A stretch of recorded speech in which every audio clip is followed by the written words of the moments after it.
দাবি পূরণ না হওয়া পর্যন্ত আমরা সকলেই রাজপথে থাকবো। বিএনপির প্রতিটা কর্মী 7টা দেশপ্রেমিক বলে মন্তব্য করে বিএনপির স্থায়ী কমিটির সদস্য মির্জা আব্বাস বলেছেন, দেশ থেকে হাজার হাজার কোটি টাকা পাচার হচ্ছে, তাদের বিচার হচ্ছে না, অথচ গ্রেপ্তার করা হচ্ছে আমাদের নিরীহ নেতা কর্মীদের। গাজীপুরের রথখোলা মাঠে খালেদা জিয়ার নিঃশর্ত মুক্তির দাবিতে আয়োজিত সমাবেশে এসব কথা বলেন তিনি।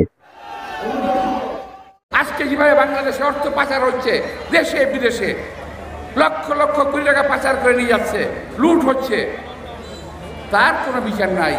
আর আমাদের মতো নিরীহ কর্মীদের, আমরা যারা দেশকে ভালোবাসি, আমরা যারা এদেশের মুক্তি চাই, এদেশের মানুষের মঙ্গল চাই, তাদেরকে গ্রেপ্তার করা হচ্ছে।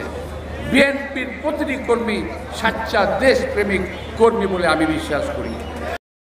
আজকে বাংলাদেশের আওয়ামী লীগ, যে আওয়ামী লীগের অস্তিত্বই ছিল না, যে আওয়ামী লীগের অস্তিত্ব বিলীন হয়ে গেছিল বাকশালের মধ্যে, সেই বাকশালকে বন্ধ করে দিয়ে সেই রাষ্ট্রপতি জিয়া রহমান গণতন্ত্র দিলেন আর আওয়ামী লীগকে রাজনীতি করার লাইসেন্স দিলেন। আর সেই আওয়ামী লীগ ছলে চাতুরে বিদেশি ষড়যন্ত্রের মাধ্যমে ক্ষমতায় এসে আমার নেত্রী, যিনি গণতন্ত্রের মা, এই দেশের মাটি ও মানুষের নেত্রী, যিনি বলেছেন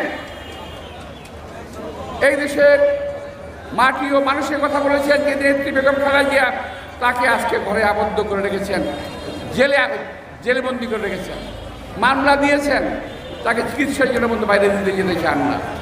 আমরা তো অনেক চেষ্টা করলাম ভাই, আমরা আর পারি না। আমাদের এখন দেশনেত্রী বেগম খালেদা জিয়াকে মুক্ত করতে হবে। একটাই কারণ, এই দেশকে যদি আমরা মুক্ত রাখতে না পারি, মুক্ত করতে না পারি, এই দেশের মানুষ আবার পরাধীনতার অন্ধকারে তলিয়ে যাবে। আমরা বলতে চাই, বিএনপি দাসত্বের মাধ্যমে ক্ষমতায় যেতে চায় না, বরং আপনারা দাসখত লিখে দিয়ে ক্ষমতায় টিকে আছেন, আরো অনেক কিছু দিয়ে। এই যে কয়েকজনকে চুক্তি করে আসলেন, সেই চুক্তি করে তো বাংলাদেশের কোনো স্বার্থ হাসিল হলো না। সেই চুক্তিতে বাংলাদেশের কোনো স্বার্থ হাসিল হয় নাই।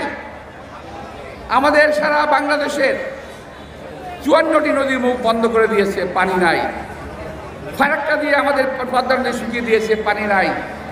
তিস্তা বাদ দিয়ে, তিস্তার দিয়ে আমাদের পানি বন্ধ করে দিয়েছে, আজকে তিস্তার নদীতে পানি নাই।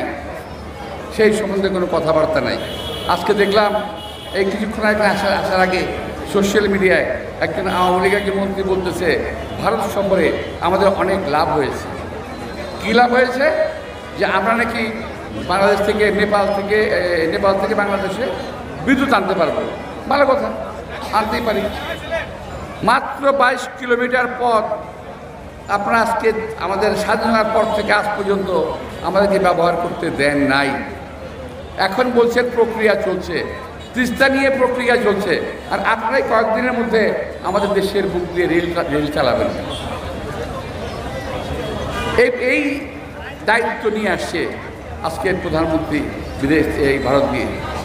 আমাদের দাবি নাই, ফারাক্কার পানি আনা যেত না, তিস্তার পানি আনা যেত না, অনেক কিছু আছে। সুতরাং দাসখত দিয়ে যারা ক্ষমতায় থাকতে চায়, তারা আজকে দেশের গণতন্ত্রকামী মানুষের বিরুদ্ধে লড়াইয়ে নেমেছে। দেশনেত্রী বেগম খালেদা জিয়াকে আটক রেখেছে, বাংলাদেশ মানুষের উপর অত্যাচার চালাচ্ছে। সোমবার গাজীপুর জেলা বিএনপির আয়োজিত সমাবেশে প্রধান অতিথির বক্তব্যে মির্জা আব্বাস আরো বলেন, বিএনপি দাসত্বের মাধ্যমে ক্ষমতায় আসতে চায় না, বরঞ্চ আওয়ামী লীগ দাসত্ব করে ক্ষমতায় টিকে আছে। ভারতকে রেলের ট্রানজিট দেওয়া হয়েছে, কিন্তু বাংলাদেশ খালি হাতে ফিরেছে। আমাদের দাবি ছিল ফারাক্কার পানি, তিস্তার পানি, কিন্তু তার কিছুই হয়নি।